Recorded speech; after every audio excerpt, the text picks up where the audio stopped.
Rogers, Ottawa.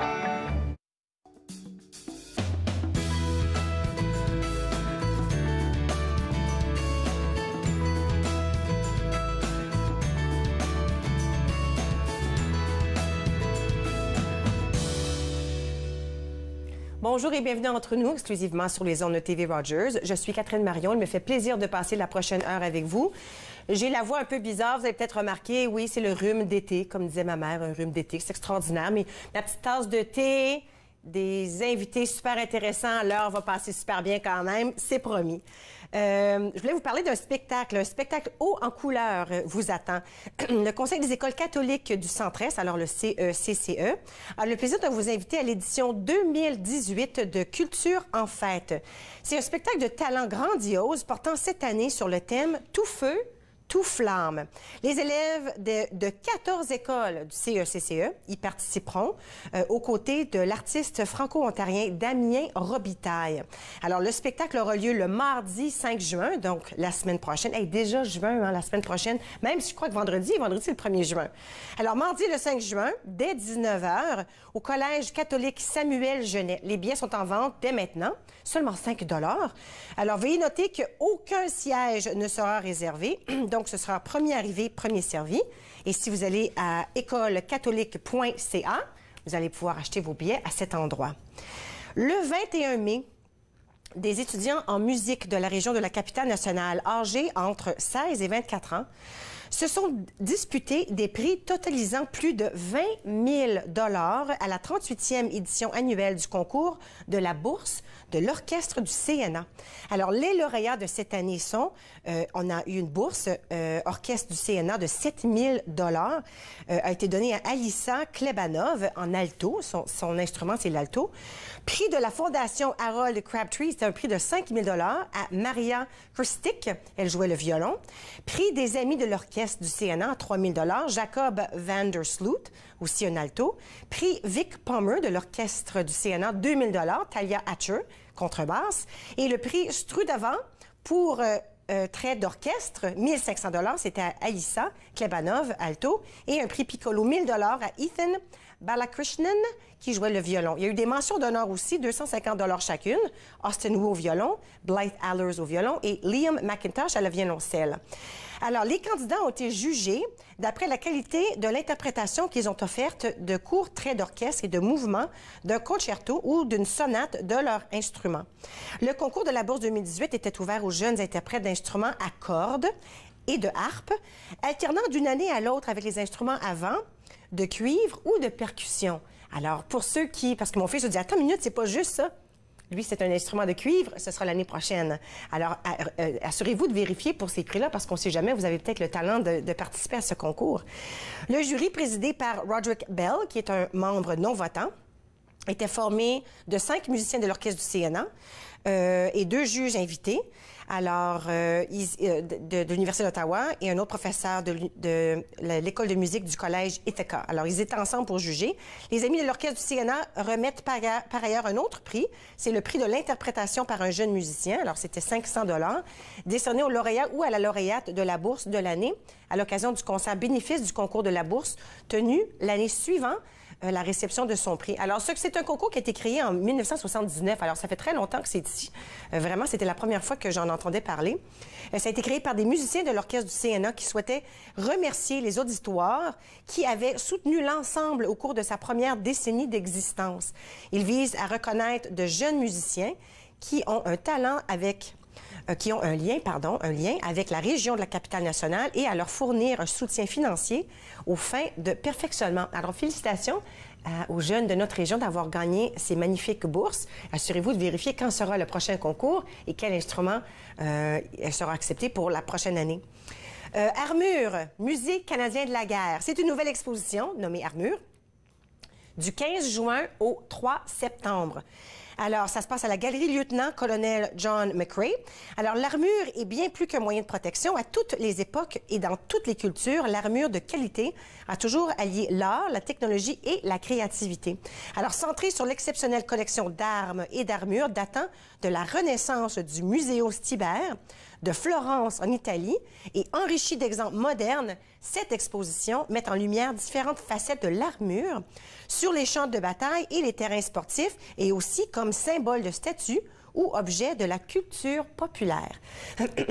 Une exposition, c'est une exposition réalisée par Contemporanea Progetti, en collaboration avec le Museo Stibert en Florence, Italie, et le Musée canadien de la guerre. Donc, ça s'intitule Armure et ça débute le 15 juin et se poursuit jusqu'au 3 septembre. Vous savez, si vous allez au site web du Musée de la guerre ou n'importe quel autre magnifique musée de notre région, vous allez pouvoir vous informer aussi de la programmation estivale. Maintenant, aujourd'hui, nous allons parler avec Diallo Koultoumi. Elle est présidente du Gala d'excellence guinéen. Elle nous parle du prochain gala du mois de septembre. Guylaine Gratton et Mariam Dirié, elles sont de Santé publique Ottawa. On perd de temps d'en parler, mais aussi on va parler des hommes et de la santé mentale. Elles seront aussi pour en discuter davantage. Et enfin, Cédric Larigaldi, vous le connaissez bien, notre conseiller financier. Il sera ici pour bien nous donner des conseils. Tout ça, aujourd'hui, à Entre nous.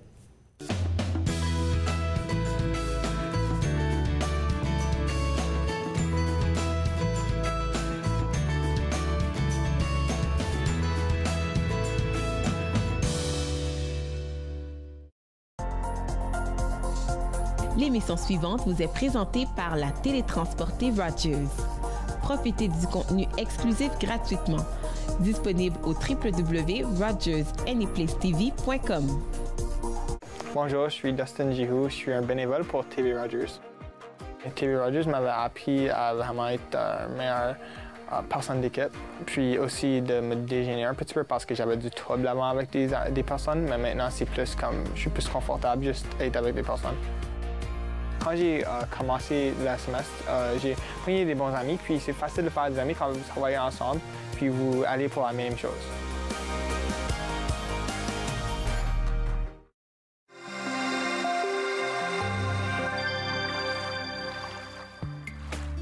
Pour manœuvrer correctement votre kayak, la posture de votre corps est un facteur très important.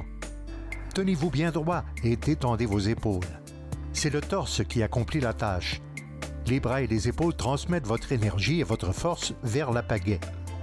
Assurez-vous de faire pivoter votre torse et évitez de trop courber les poignets, ce qui pourrait provoquer des tensions inutiles. Cette semaine, en Nathan parle, nous parlons fibre textile avec Sophie Martel et d'une présentation idéale avec Julie Richer. Soyez des nôtres. Nathan parle, mercredi 20h sur TV Rogers.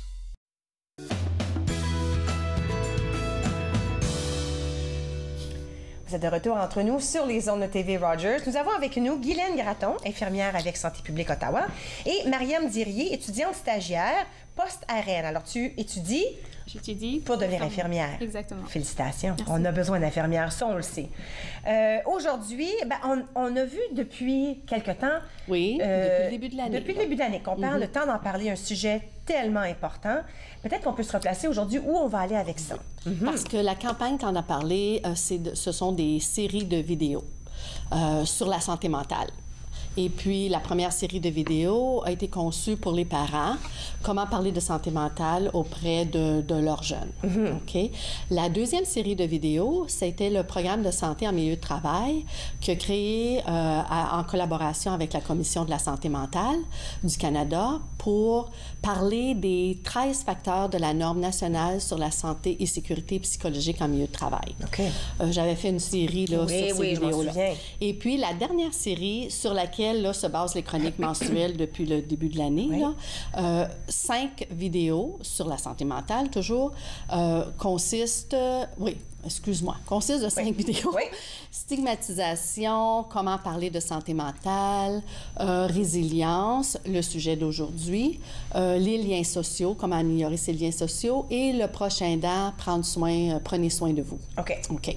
Fait Aujourd'hui, je voulais plus m'attarder sur la vidéo sur la résilience, mais avant d'introduire le sujet, j'aimerais parler de santé mentale en général, puis la différence entre santé mentale, maladie mentale, parce que la santé mentale, vraiment, c'est un état de bien-être.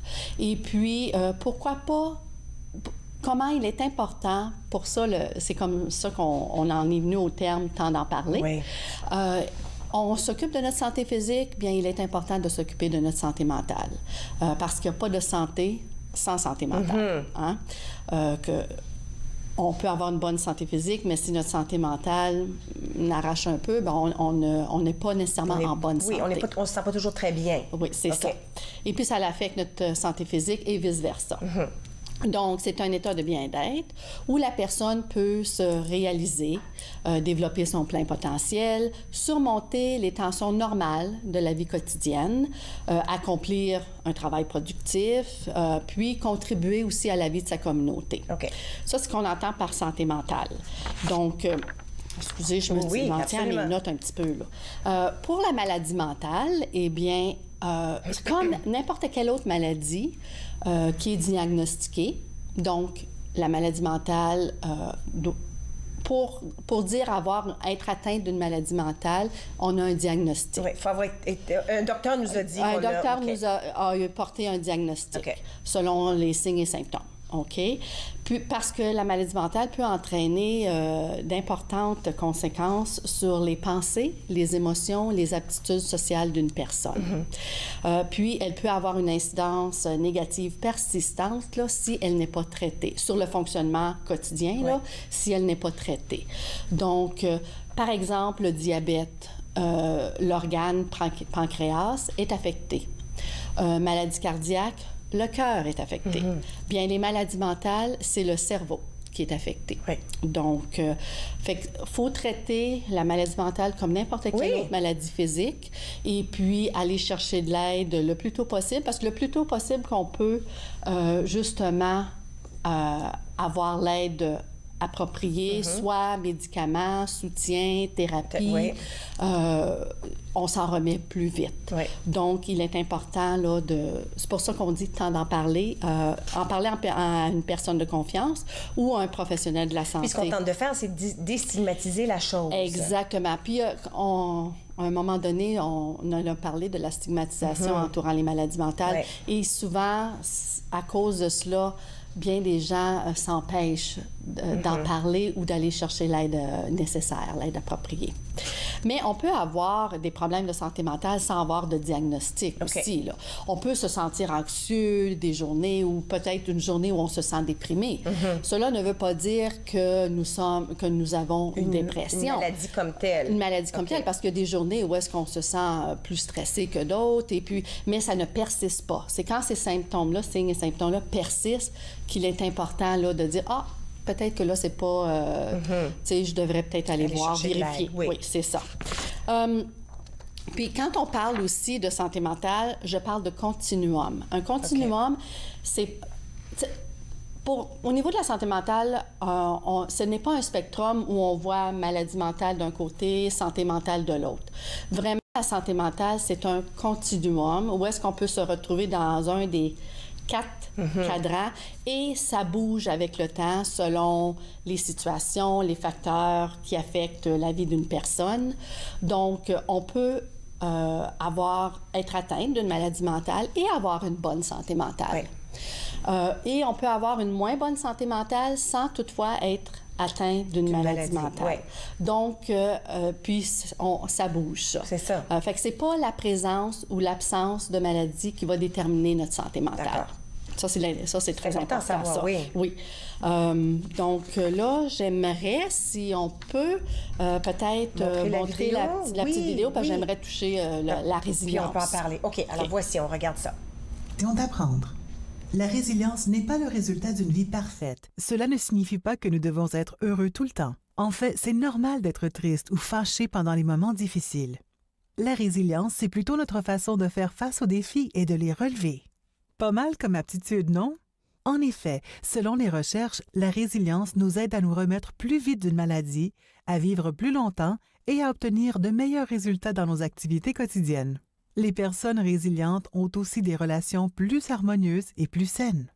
La bonne nouvelle, c'est que nous pouvons tous, avec pratique, renforcer notre résilience et aider les autres à faire la même chose. On essaie de faire, c'est résilience. Ce n'est pas une qualité qui vient ou pas à la naissance. On peut parler quand Nous même. pouvons tous la construire petit à petit au fil du temps. Comme mentionné dans la vidéo, c'est la capacité à surmonter pas seulement les tensions normales de la vie quotidienne, ça c'est gestion de stress, Oui. Mais la résilience, c'est vraiment la capacité à surmonter les difficultés de la vie de façon positive et à s'en remettre. OK. OK? Tu sais, on va dire en anglais « bounce back », rebondir de certaines épreuves, là, tu sais. Donc, ça s'appelle la résilience. Puis la résilience nous aide aussi à s'épanouir, à réaliser notre plein potentiel, même quand les temps sont durs. Et puis, c'est ce qui fait la différence entre se sentir dépassé par une épreuve et la voir comme une occasion d'apprendre. OK. OK? Donc, comme on disait dans la vidéo, oui, la résilience nous aide à vivre plus longtemps, à se remettre aussi plus vite d'une maladie, puis à, justement, nous aider à atteindre des résultats, de meilleurs résultats dans nos activités quotidiennes. Puis, contrairement à ce qu'on pense, la résilience peut être un trait inné, OK? Parce qu'il y en a qui peuvent naître puis qui sont peut-être plus résilients que d'autres. Oui. OK? Mais est-ce que c'est quelque chose qu'on peut apprendre? Justement. Ça se construit, ça se bâtit, on peut renforcer tout le monde peut renforcer sa résilience, bâtir sa résilience au fil du temps, petit à petit. Puis c'est souvent à travers les épreuves qu'on apprend beaucoup sur soi-même et qu'on développe des mécanismes de gestion de stress qui nous aident justement à bâtir cette résilience-là. Puis il y a bien des facteurs qui jouent dans la résilience, dans le fait de nous aider à avoir une meilleure résilience. Entre autres... Regarde, on va parler des facteurs après la pause. Oh mon Dieu, je suis déjà à la pause. Oh oui, on est déjà rendu, ça passe vite. C'est correct, on va aller à la pause, on parlera d'un petit facteur. Puis ensuite, on va parler des hommes et la santé mentale, tous les deux ensemble. C'est beau? Oui, c'est beau. Alors, restez avec nous, vous regardez Entre nous sur les ondes de TV Rogers.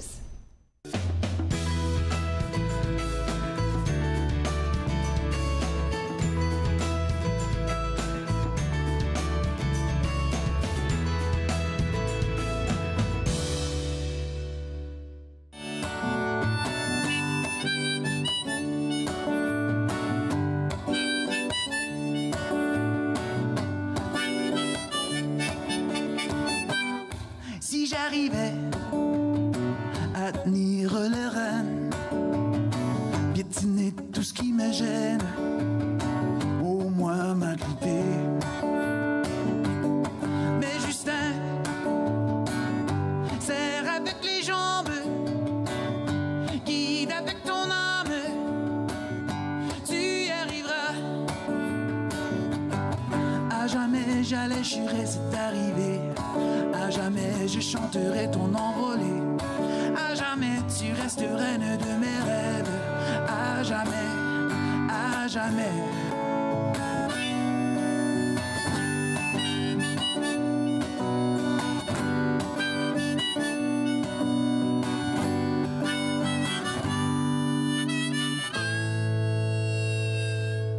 Et toi? Non, ce n'est pas pour être rude. Merci bien. Je n'ai assez de jouer la prude. Le tour est à nous. Le tour est à nous. Le tour est à nous. Oh, oh, oh. Jamais j'allais jurer.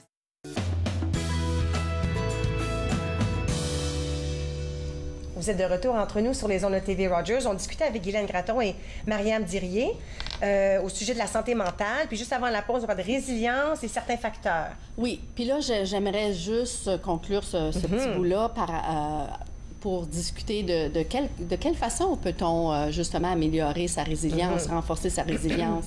Et puis, j'ai un petit questionnaire ici, puis si on répond oui à la plupart de ces questions-là, bien, on travaille sur notre résilience et ça nous aide à bâtir notre résilience.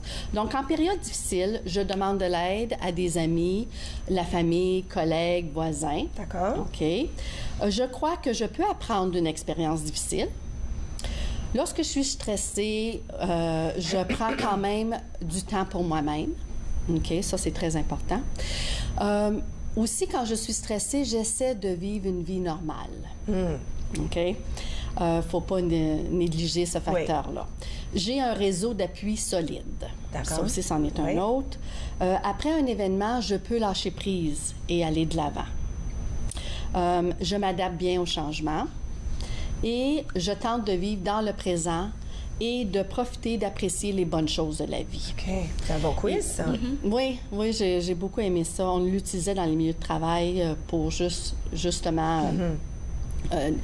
quand les gens répondent à ce questionnaire-là, ça leur donne une petite idée. Mais souvent, c'est pas une surprise, là. OK. Mais c'est juste, ça met le point là-dessus.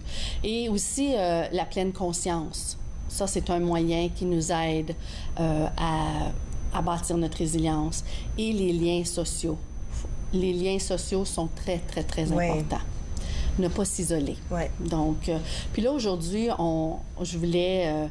en parlant de résilience, on voulait parler de la santé mentale chez les hommes. Parce que c'est différent qu'on pense santé mentale chez les hommes que chez les femmes? Bien, il y a des petits faits qui sont différents. Ben, en fait, aujourd'hui, on voudrait signaler surtout la journée de sensibilisation à la santé mentale des hommes qui a lieu le 12 juin prochain.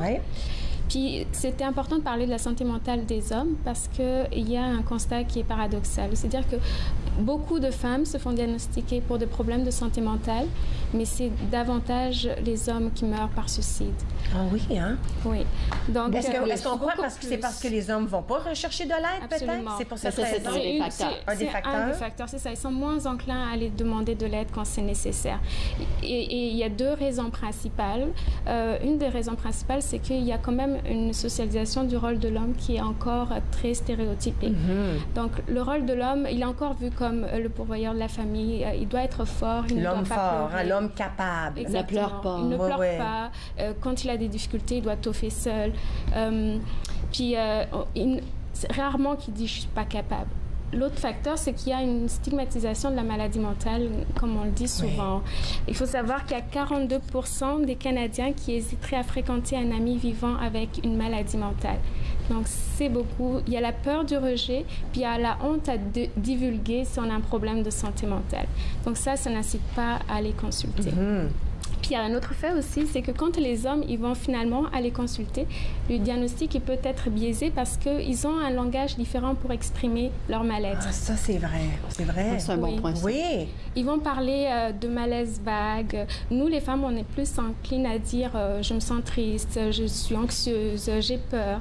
Mais eux, ils vont parler de malaise vague, donc ils vont dire je sais pas ce que j'ai mal au ventre, je suis tendue. Ou parfois, ils vont même décrire des mots physiques. Si je peux vous raconter une petite anecdote qui m'est arrivée quand je commençais comme infirmière débutante en santé mentale. J'avais un de mes patients qui était là en investigation, mais qui était là aussi pour des hallucinations. Donc, il m'appelle à son chevet pour une douleur thoracique. Donc, en faisant l'évaluation, il me décrit en tout point quelqu'un qui fait un infarctus. Donc, c'est douleur dans le bras. C'est ça. Douleur dans le bras, dans la mâchoire, il avait les mains engourdies, il était en diaphorèse, il était nauséeux, il était essoufflé, il n'était plus capable de parler. Donc, dans ce cas-là, on lance la procédure. Donc, on fait des ECG, des prises de sang. On commence à lui administrer des puffs de nitro sous la langue pour soulager la douleur. Ça soulage habituellement la douleur quand la personne a une douleur cardiaque. Mais ce n'était pas son cas. Après quelques temps, donc, il était toujours aussi crispé, il avait toujours mal, il était essoufflé. Puis les résultats de laboratoire sont rentrés, à l'ECG, tout est normal. Normal, exactement. Donc, tout ça pour dire que les symptômes de détresse mentale chez l'homme peuvent se caractériser vraiment différemment. Donc, il faisait une crise d'anxiété sévère. C'était pas une évidence pour lui. Ça l'était encore moins pour nous au vu des symptômes qu'il nous décrivait. Donc, c'est vraiment important d'être alerte de ce côté-là au niveau physique. Les hommes vont vraiment exprimer l'anxiété très différemment que les femmes. C'est ça. Donc, Pour terminer, on va donner peut-être quelques conseils de bon sens sur la santé mentale. On y va. Quelques conseils. Oui. Là, on parle des hommes surtout parce que... ça s'applique à tout le monde. Mais il y a certains qui vont peut-être plus parler aux hommes. Absolument. La première des choses, c'est qu'il faut qu'ils soient indulgents avec eux-mêmes. C'est vrai qu'ils n'ont pas tendance à dire « je ne suis pas capable ». Donc, de reconnaître ça, c'est déjà un pas en avant. De dire « OK, physiquement, je suis plus capable, mentalement, je suis plus capable ». Puis, deuxième point, on le dit aussi souvent, et Guylaine l'a répété, c'est de parler à quelqu'un de confiance. Conjoint, conjointe, parents, exactement. Collègues au travail. Collègues au travail. Quelqu'un à qui on a confiance. Oui. Le tout, c'est de ne pas garder le silence sur ses problèmes. Puis, ne pas refouler les émotions. Et ne pas refouler les émotions, c'est ça. Donc, et puis quand on n'est plus capable, c'est important d'aller demander l'aide d'un professionnel. Souvent, les hommes vont penser que c'est un signe de faiblesse d'aller chercher quelqu'un, mais ça ne viendrait pas à l'idée de garder un problème physique, un problème parce que cardiaque. Si demain tu découvres que tu as le diabète, le cancer, l'infarctus, tu vas tout de suite chercher le spécialiste. Absolument. Pourquoi est-ce qu'on ne ferait pas la même chose? Parce que c'est égal. La santé, c'est la santé. Il faut s'entendre. La santé. Une maladie, c'est une maladie. C'est ça. Alors, pourquoi ne pas aller chercher de l'aide? Donc, c'est un signe qu'on reprend le contrôle de sa vie. Puis, et c'est un signe de courage aussi. Est-ce qu'on veut mentionner ces endroits-là où on peut aller chercher de l'aide? Oui, absolument. Donc, on peut parler des ressources qu'on a, donc les lignes de crise en santé mentale. Oui, ce sont des ressources à Ottawa, pas nécessairement de santé publique. Oui. Alors, il y a walkincounseling.com qui est une clinique sans rendez-vous. Exactement. C'est des cliniques de counseling sans rendez-vous qui offrent du counseling immédiat. Donc, c'est sans rendez-vous, c'est gratuit et il n'y a pas besoin de référence d'un médecin. Extraordinaire. L'autre, c'est la ligne de crise en santé mentale. Alors, le numéro de téléphone est affiché. Alors, les gens peuvent l'indiquer. Et ligne de crise et le site web. Alors, il y a deux façons de rejoindre. Oui, exactement. Et ensuite, ligne Distress Center, qui est en anglais, mais quand même, les gens, on est une province bilingue, avec un numéro de téléphone affiché aussi. Puis ce sont des lignes 24 heures. Hein? Des lignes 24 heures, 7 jours sur 7, 365 jours par année. Incroyable. Vous apportez des informations tellement importantes pour les hommes et pour les femmes au sujet de la santé mentale. Merci beaucoup d'être venu nous voir aujourd'hui. Merci à vous. On va se revoir sûrement une dernière fois le mois prochain. Est-ce qu'on revient? Je suis pas certaine. On s'en parlera tantôt. Okay. Merci beaucoup et bonne chance avec tes études. Merci. OK, alors nous, on s'en va à la pause. Je vais rementionner à la fin de l'émission. On va peut-être pouvoir les afficher dépendamment du temps. C'est 3 endroits où vous allez pouvoir vous chercher de l'aide. C'est vraiment important de pouvoir savoir, de faire confiance qu'il y a quelqu'un là pour nous aider quand on pense qu'il n'y a personne là pour nous aider. Après la pause, nous allons parler avec Diallo Koultoumi. Elle est présidente du Gala d'excellence guinéen et on parle du prochain gala au mois de septembre. Restez avec moi, vous regardez Entre nous sur les ondes de TV Rogers.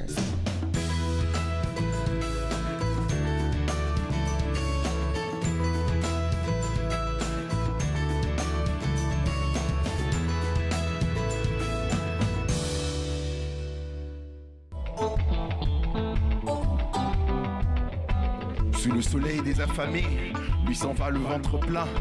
Toujours à s'éloigner, l'envie de partir à portée de la main. Si ce n'était que de l'histoire, dans son rétroviseur, de celle si seule assise derrière, dans son rétro qui pleure, confort sous un torrent de pluie. Car sa vie le retient, tu peux, il tient encore dans les mains le reste. Il s'en plaindra demain, ce geste aura raison de lui, modeste lisière qui ne reviendra pas. Le temps qui s'effrite pas à pas, rattrape toujours celui qui fuit. J'étancherai ma haine, je soignerai ma paix. Itinérant sans solde, toujours insatisfait. J'étancherai ma haine, je soignerai ma paix. Itinérant sans solde. Dans cette ville qu'il a vu naître, la pitié est maître. À ce vouloir d'exil, cette fin pourtant il sait finira peut-être par tout lui prendre. En dédain, à quoi s'attendre quand le poison lui fait son effet? Mais ça vous le saviez déjà, au chat qui dort on ne touche pas. Les dégâts de la loi du talion ont fait de nous ivrognes et pions. La quête d'échappatoire dans un monde de fabulation, bientôt à en perdre la mémoire duquel des deux avait raison. J'étancherai ma haine, je soignerai ma paix. Itinérant sans seul, toujours insatisfait.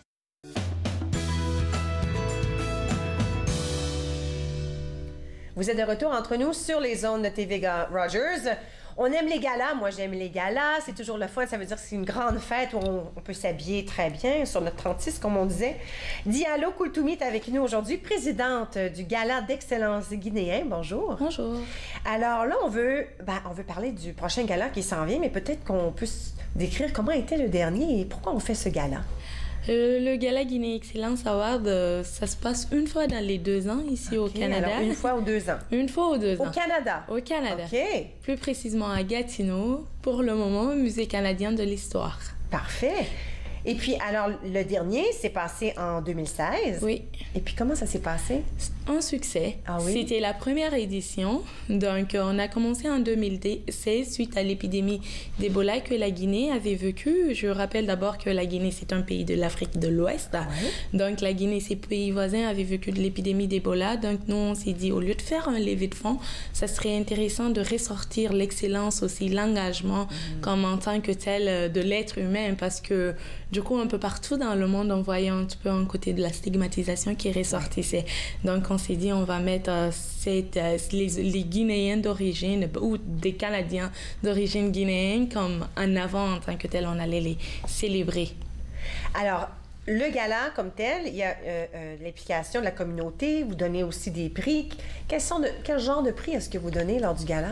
En 2016, on a remis 10 prix, si je ne me trompe pas. Il y avait comme le prix du médecin de l'année en tant que tel, le médecin qui a œuvré, qui a vraiment coordonné l'épidémie du virus Ebola, qui réside en Guinée. Puis on avait la Miss de la décennie ici au Canada aussi. Là, vous voyez le ministre de la Jeunesse avec Madame Anne-Marie Bellemare.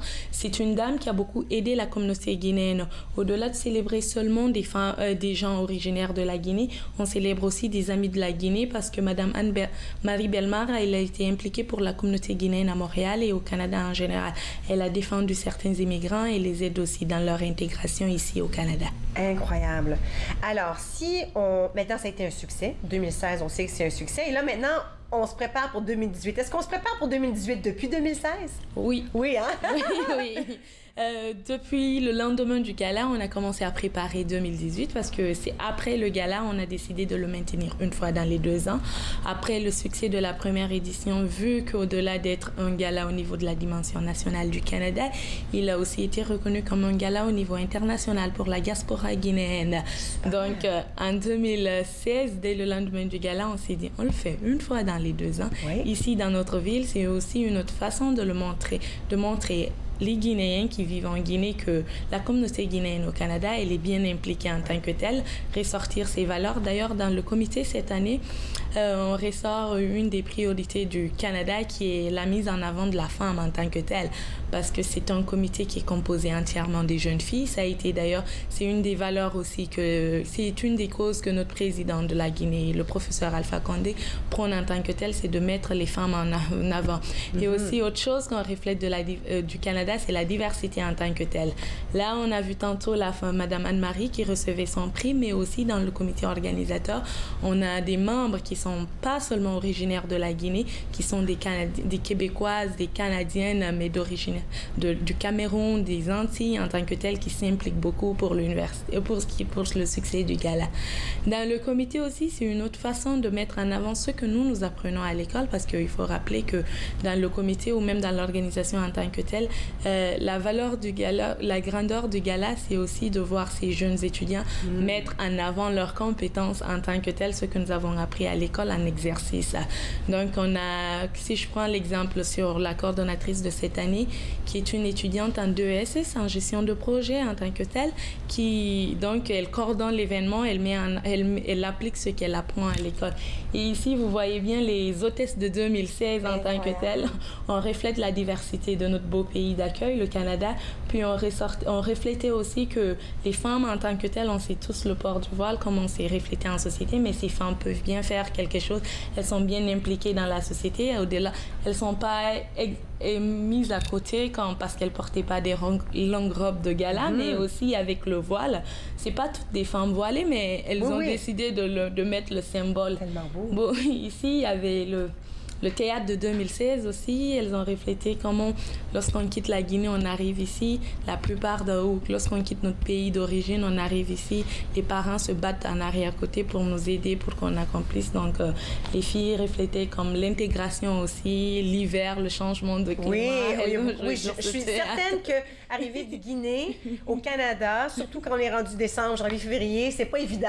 Non, c'est pas évident. Ça doit être tout un choc. Oui, alors, quand on parle de 2018, à quoi est-ce qu'on peut s'entendre? Est-ce qu'il y a une nouvelle vision ou est-ce qu'il y a des nouveaux prix? Est-ce qu'il y a des grands changements? Oui, il y a un grand changement. Parce que comme on le disait au début, qu'en 2016, c'était suite à l'épidémie du virus Ebola, cette année, la thématique en tant que telle, c'est les femmes. Certes que nous n'allons pas célébrer seulement des femmes, mais nous allons célébrer aussi des hommes qui s'impliquent pour les femmes. Donc, la thématique en tant que telle, on a choisi un thème qui reflète le monde entier en tant que tel. La femme monoparentale. C'est une femme qu'on retrouve dans toutes les sociétés du monde en tant que telle. Ici au Canada, on le voit avec les Autochtones, on le voit même avec des Québécois, des Québécoises, des femmes monoparentales.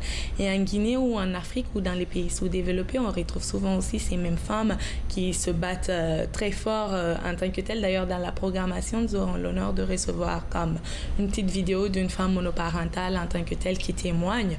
Dans les catégories aussi, on a une nouvelle catégorie qui est là, qui s'appelle l'engagement féminin. Donc, nous allons célébrer des ONG ou en tant que telles, les femmes qui mettent en avant, au fait aussi, qui s'impliquent vraiment pour la communauté en tant que telle. Alors, c'est un gala ouvert au public? Oui, c'est un gala ouvert au public. Et il y a surtout la nouvelle catégorie qui va sortir dès la semaine prochaine sur notre site Internet, qui est www.gea-event. Oui. C'est le choix du public. C'est-à-dire, à la différence des 9 autres catégories de cette année, le choix du public permet à tout le monde, à tout le public de voter ou de soumettre quelqu'un.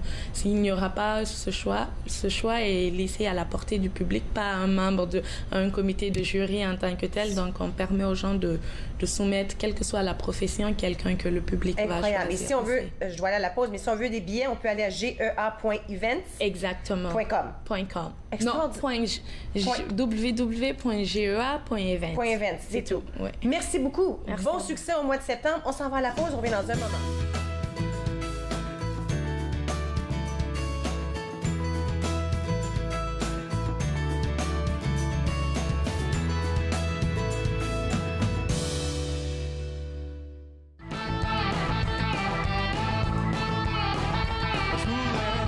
Sacré mon cœur, mais je peux pas passer le corps de porte. Je voulais sacrer mon cœur, mais je peux pas passer le corps de porte. Parce que le gars est juste là pour être ton chum, je le sais pas. J'ai été piégé par un ange au 2e étage. Si je pense que c'est un jour, je me fais pas prendre mon cage. Couvre ta fenêtre, ma belle, je me pousse en douce comme un voleur. Non, tes voisins n'ont pas, j'ai un culot dans la noirceur.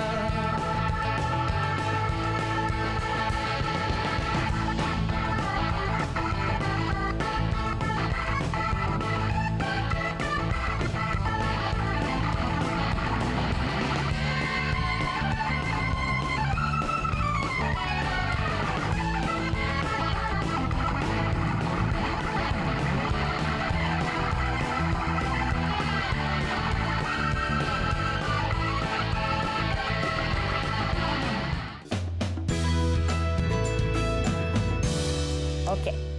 Vous êtes de retour entre nous sur les ondes de TV Rogers. Cédric Larigadi, c'est notre expert conseiller financier. Et puis, aujourd'hui, on va s'attarder à l'assurance invalidité. Puis ma première question, c'est qu'est-ce que c'est exactement ça? Qu'est-ce que c'est que cette bébête-là? Donc, l'assurance invalidité, en fin de compte, c'est votre assurance salaire. OK. Qu'est-ce que c'est que ça? Ouais. Imaginons que pour différentes raisons, vous ne puissiez plus travailler pour des raisons de santé. OK. Qu'est-ce qui se passe? En général, quand on a une assurance groupe collectif, et essentiellement à Ottawa, puisque beaucoup de gens travaillent pour le gouvernement, ils ont une assurance collective qui fait que leur salaire est remboursé, ou du moins, oui, une partie de leur salaire, pour un certain laps de temps selon le problème. Alors ça pourrait être quelqu'un qui se casse une jambe, qui ne peut pas venir travailler pour plusieurs mois. Okay. Ça peut être quelqu'un qui a un accident de voiture, qui n'a plus de jambe et là ne peut plus du tout faire son travail. Okay. Donc là, il va avoir besoin d'un salaire pour pratiquement le reste de sa vie.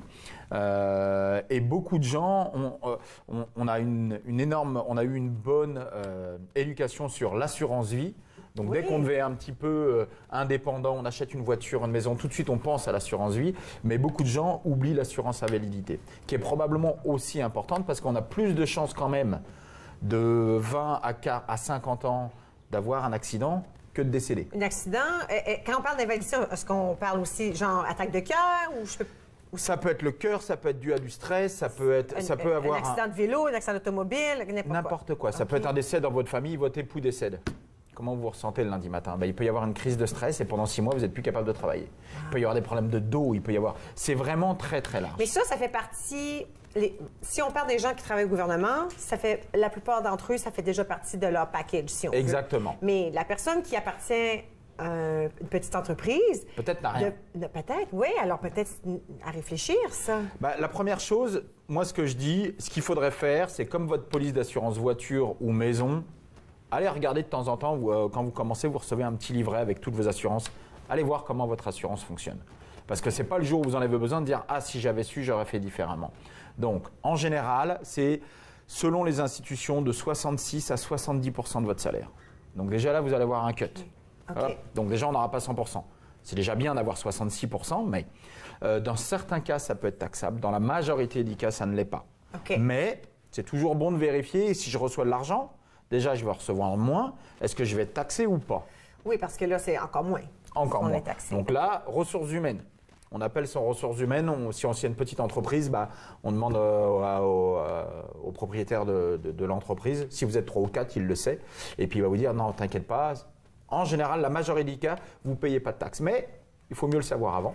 Maintenant, est-ce que c'est quelque chose que je peux me procurer à n'importe quel moment? J'imagine qu'à 20 ans, c'est facile, mais si j'ai 60 ans, je dis, tu sais quoi, ça me tente d'avoir assurance invalidité. Ils vont peut-être pas dire, attends, une minute, tu as 60 ans. Très bonne question.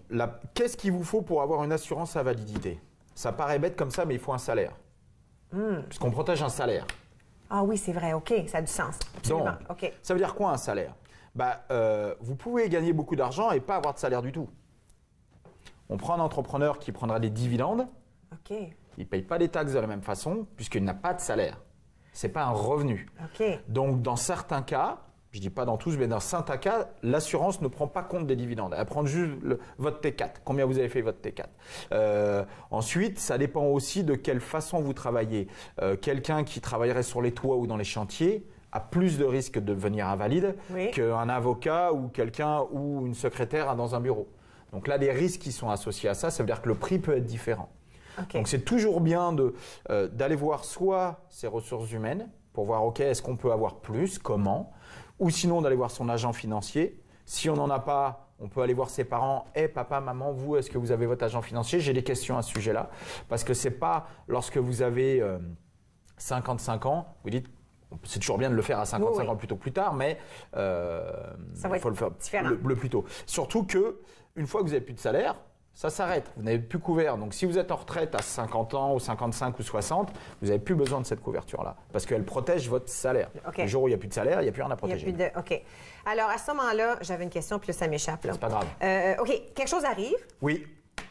J'ai l'accident. J'ai un accident, je ne peux plus aller travailler. Est-ce que c'est difficile d'avoir... Est-ce que c'est comme une bataille de dire à mon employeur... Non, c'est pas comme ça, là? Non, c'est pas une bataille pour la simple bonne raison parce que c'est un peu comme votre assurance voiture.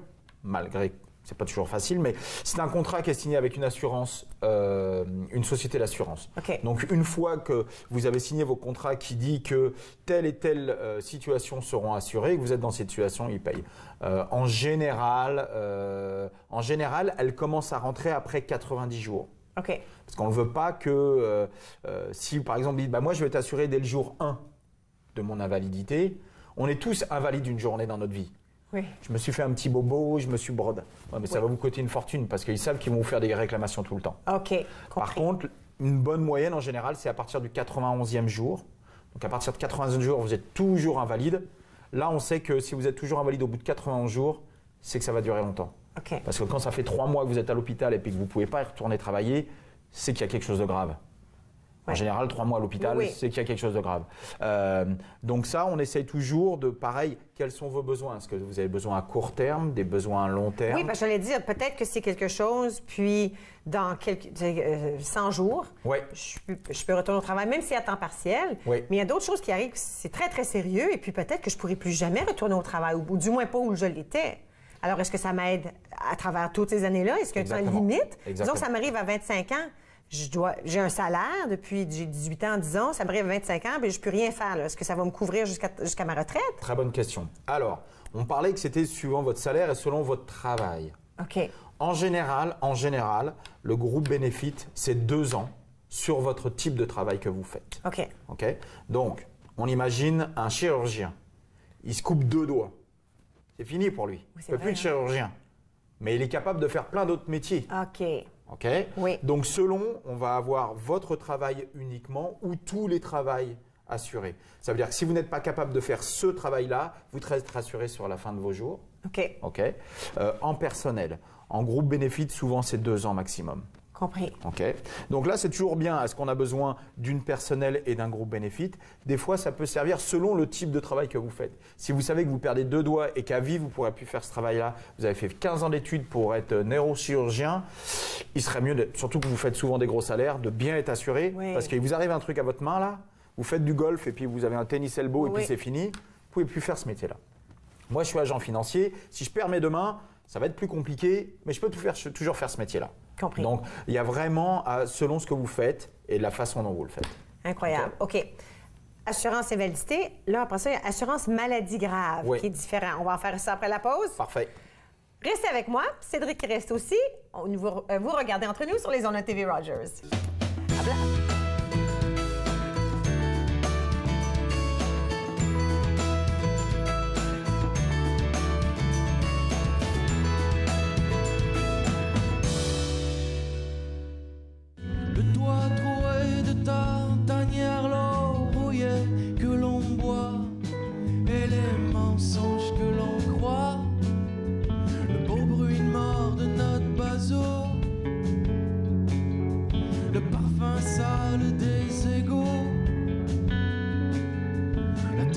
Plainte d'un vieux loup, les larmes d'un faux, les yeux malins d'un vieux matelot.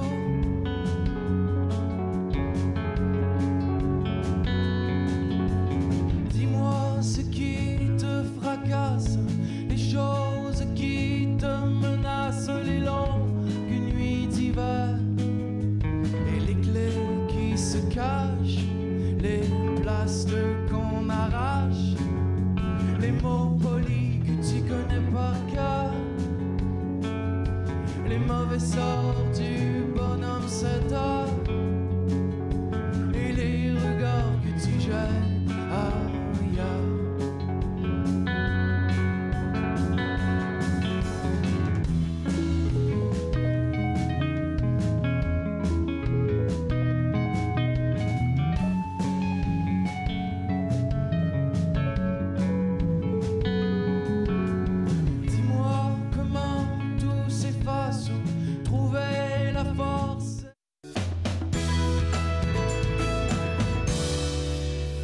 Vous êtes de retour entre nous sur les ondes de TV Rogers. Cédric Larigaldi, toujours avec moi, conseiller financier. Avant la pause, on parlait assurance invalidité, puis là, on parle assurance maladie grave. Puis ma première question, c'est la différence, c'est quoi? Alors, la première, on assurait un salaire. OK. Donc ça, c'est important, c'est votre salaire que vous assurez, c'est-à-dire que vous voulez une rentrée d'argent si vous n'êtes plus capable de travailler. Compris. D'accord? Maintenant, imaginez que j'ai une crise cardiaque. OK. OK? Qu'est-ce qui se passe si j'ai une crise cardiaque, j'ai 45 ans? Je passe à l'hôpital 3 jours après, peut-être pas 3 jours, mais 2 semaines après, je retourne travailler. Je suis en pleine santé. Oui, j'ai une crise cardiaque, mais je ne suis pas invalide. OK. Ou j'ai un cancer. Là, oui, je suis content d'avoir un retour de mon revenu, mais le problème, c'est que si j'ai un cancer, on sait ce que coûte un cancer. On parle de 20, 50, 70 000 $ pour un cancer facilement. Les traitements sont très, très chers. Donc là, il vous faut une source de revenus en plus. Je trouve où mes 25 000? Vous allez beau avoir dire, vous inquiétez pas, vous avez juste un cancer phase 1, premier traitement, 25 000 $. Vous les trouvez où vos 25 000 $? Donc là, ça marche un petit peu comme une assurance vie en fin de compte. Quand vous avez une assurance vie, il y a un décès, Une fois qu'il y a un décès, vous récupérez un paquet d'argent. OK. Selon la couverture que vous voulez. L'assurance maladie grave est la même chose. Vous décidez que si vous avez une maladie grave, les 3 premières au Canada vont être le cancer, cardiovasculaire et heart attack. Je l'ai en anglais, mais bon, crise cardiaque. Crise cardiaque. Donc ça, c'est les 75% des maladies au Canada qui arrivent sur ces 3-là. Okay. Donc là, il vous arrive ça. Pas de chance, vous avez un rapport de votre médecin, vous contactez votre assurance et si vous avez une police d'assurance maladie grave de 50 000, vous récupérez 50 000 $. OK. Après, vous faites ce que vous voulez avec ces 50 000. OK. Le but premier est bien sûr de payer un traitement. Oui, c'est ça. Hein? Mais des fois, on en parle, on pourrait dire OK, vous avez un cancer staminal, votre médecin il vous dit vous avez plus que 6 mois. Vous faites quoi avec vos 50 000 ? Vous pouvez dire, écoute, je veux pas de traitement, j'ai 70 ans, tu sais quoi, même pas la peine, j'en veux pas de traitement, c'est pas bon. Par contre, je veux faire un beau voyage en famille. Vous prenez l'argent. Ou ça va être le mariage de ma fille, je veux qu'on fasse un mariage avant, on avait décidé de le faire dans 2 ans, on va le faire dans 6 mois. Là, il faut des sous supplémentaires. Donc là, vous faites absolument ce que vous voulez. Alors vraiment, ces sous-là, de l'assurance maladie grave, c'est à notre discrétion. Exactement. OK. Exactement. Tandis que l'autre, c'est pour payer un salaire plus ou moins. Exactement. Okay. Donc souvent, la maladie grave, étant donné que beaucoup de gens ont des groupes bénéfices, c'est la deuxième assurance tout de suite qui vient après l'assurance vie. Donc c'est celle qu'on met tout de suite en place. Pourquoi ? Parce qu'encore une fois, la probabilité que ça arrive quand vous êtes jeune est plutôt faible. Crise cardiaque, cancer, quand vous avez 30 ans, il y a peu de probabilité. Oui. Donc le coût est très faible. Par contre, on sait que ça va arriver. Et vu les statistiques, vous avez plus de chances avant 60 ans, vous avez plus de chances d'avoir une des 3 maladies graves que de décéder. Alors tout le monde pense à l'assurance vie. On achète une maison, on se dit il me faut une assurance vie. Mais la probabilité que vous allez l'utiliser avant 65 ans est très faible. Okay. C'est bien de l'avoir, on se dit s'il m'arrive quelque chose, j'ai protégé ma famille, mon épouse ne sera pas dans le problème. Oui. Ouais, mais j'ai plus de chances d'avoir un cancer que de mourir avant 55 ans. Donc là, j'ai plus d'assurance. OK, alors disons que j'ai l'assurance maladie grave, j'ai cette assurance-là, j'achète ma maison, j'ai 24 ans, j'ai cette assurance-là. Oui. Est-ce que le coût reste, je le dis tout de suite, là, 24 ans, 2018. En 2030 quelque chose, est-ce que le coût a monté maintenant là, parce que je suis plus vieille ou ça a resté là où je l'ai acheté? Très bonne question. Il y a plusieurs possibilités. Okay. Vous pouvez tout de suite prendre une assurance à vie. Elle s'arrêtera à 100 ans. OK. Le prix ne va pas bouger. Alors c'est sûr que si vous avez 20 ans, elle va être un petit peu plus chère que si vous prenez juste ce qu'on appelle une temporaire, qui est juste pour 10 ans. OK. Pourquoi on prendra une 10 ans par rapport à une permanente ? Si on est un jeune couple, on achète une maison, il y a un jeune bébé qui arrive, il y a le prêt hypothécaire qui se met en place, l'assurance vie, on part de « je vivais chez papa, maman avec pas beaucoup de dépenses » à oui, les impôts, on vous en souvenez. Oui. Donc là, des fois, on ne veut pas arriver à dire « vous savez quoi, on ne va pas prendre cette assurance-là parce qu'il y a trop ». Non. Ça marche pas. C'est comme si, vous savez quoi, je viens d'acheter une voiture, mais je ne vais pas prendre d'assurance voiture maintenant parce que ça va me coûter trop cher. Non, il n'y a pas de ça. Par contre, on peut prendre une police beaucoup moins chère. On sait que dans 10 ans, elle va se renouveler. Elle va être plus chère qu'aujourd'hui. Mais pareil, si vous avez 25 ans et que vous allez la reprendre dans 35 ans, la probabilité que vous ayez une maladie grave à 35 ans est encore très faible. Donc oui, il y aura une augmentation, mais pas géante. Okay. Là, le gros avantage qu'on a souvent chez les clients, c'est surtout sur les clients qui ont un business. OK. Parce que lorsque vous avez un business, vous avez le droit, l'agence du revenu vous donne l'opportunité que ça soit votre business qui paye pour cette assurance-là au lieu que ça soit vous. OK. La seule chose, c'est que ça soit le business qui va être le bénéficiaire. Ah. Mais si moi je suis plombier oui. et puis je travaille tout seul, le bénéficiaire, ça va être moi. Si on est 5 employés, c'est quand même moi le directeur, c'est moi qui vais pouvoir sortir l'argent en cas de besoin. OK. Donc ça, c'est l'avantage. Un autre avantage sur ce type de police qu'aucune assurance a, imaginons que demain, vous avez une assurance voiture et que si au bout de 10 ans, vous n'avez pas d'accident, vous récupérez toutes les primes que vous avez payées. Est-ce que vous seriez prêt à prendre notre type d'assurance? Moi, je dis oui tout de suite, même si je dois payer un peu plus parce que je suis un conducteur. Là, vous avez un retour de prime sur ces assurances-là. OK. Donc, si pendant un certain laps de temps, vous n'êtes pas malade, vous récupérez. Alors oui, une augmentation de prix, forcément, mais ça peut être très intéressant. Et surtout pour tout ce qui est business owner, l'agence du revenu ne veut pas que ça soit le business qui paye cette option de retour de prime. Elle veut que vous le fassiez personnel. OK. Alors, ce qu'on fait, l'entreprise paye, par exemple, imaginons votre police est de $100 par mois. Là, vous dites, c'est mon entreprise qui va la payer. Donc, l'entreprise paye les $100. L'option d'avoir un retour de prime est de 50 $.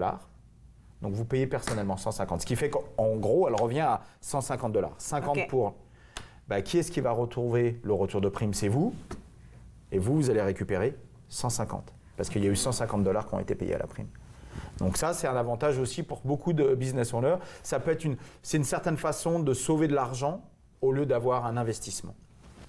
Là, je vais mettre un petit slide juste en on va le mettre. On peut faire ça rapidement. Il nous reste 1 minute, je crois. Le cancer, numéro 1 partout au monde, hélas.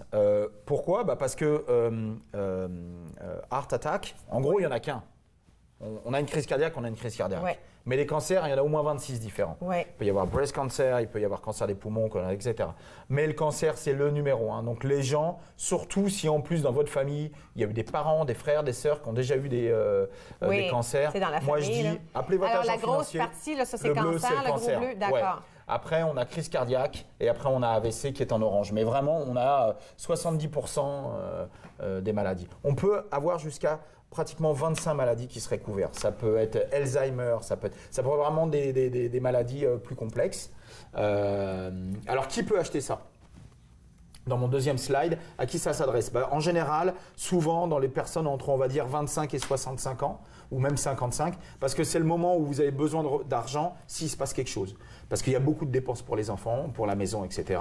À partir de quand on peut l'acheter? Là, il y a marqué 2 ans, mais on peut le faire de 0 à 65 ans. OK. Après 65 ans, vous ne pouvez plus avoir de police. Tu restes avec moi? Oui. On va aller à la pause, puis on va faire une petite conclusion après ensemble. C'est beau? On revient tout de suite.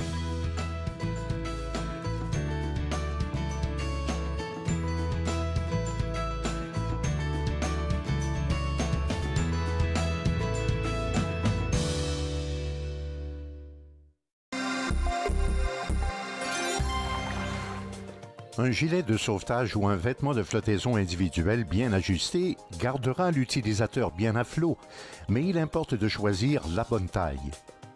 S'il est bien ajusté, il ne devrait pas se soulever au-delà du nez ou des oreilles de l'utilisateur.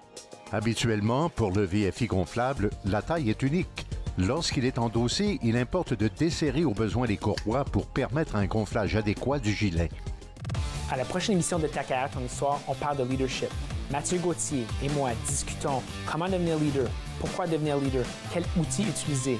C'est à ne pas manquer. Ta carrière, ton histoire, mercredi 21h sur TV Rogers. Family, it's just extremely important. People move around. Connected for Success has just made it so much easier. For the longest time, I was on cloud 9. It connects you to family. It connects you to the outside world, and it makes you feel connected to the community. It was a whole new experience. You realize then how much you missed out. In fact, connect is my favorite word now. I love that word. It keeps me out of trouble.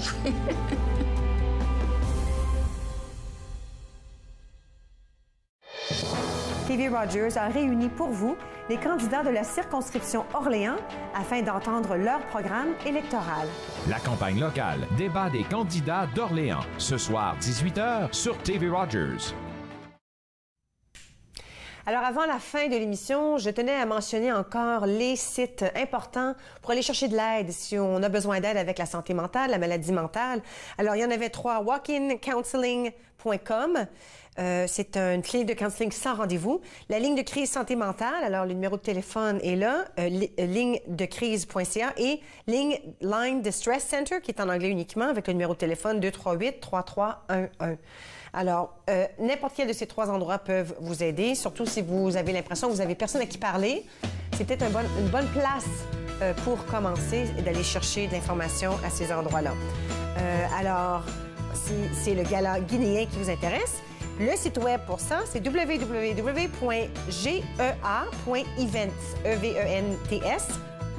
On peut retrouver les billets sur le site web. Le gala se tiendra le 29 septembre cette année au Musée de l'Histoire, juste au côté de la frontière à Gatineau, à partir de 18h. Alors, l'invitation officielle, c'est fait aujourd'hui. Alors, vous allez acheter vos billets immédiatement pour pouvoir partager à ce gala. Un grand merci à nos invités d'avoir partagé les informations avec nous aujourd'hui. Demain, nous allons parler avec une conteuse. Nathalie Coutou nous présente sa toute nouvelle ligne de vêtements et nous parlons de tourisme Outaouais. On se retrouve demain à la même heure. Au revoir.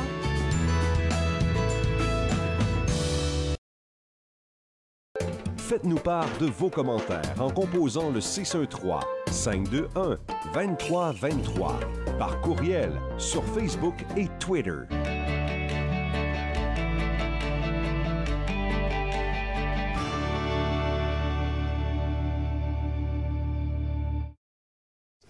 Bonjour, mon nom c'est Amélie et je suis bénévole chez TV Rogers. Pour moi, mon expérience a commencé en tant que bénévole parce que j'étais intéressée à en découvrir un peu plus. Il y a vraiment une aire de famille à Rogers qui ajoute beaucoup à l'expérience. C'est une porte qui s'ouvre, qui en ouvre plusieurs autres et qu'on aime ou qu'on n'aime pas ça, on va en retirer quelque chose.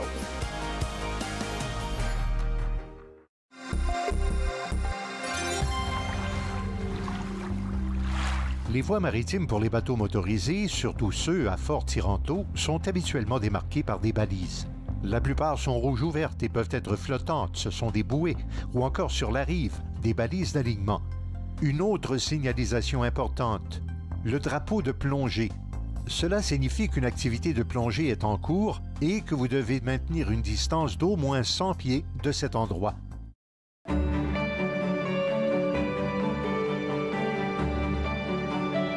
Vous regardez TV Rogers, Ottawa.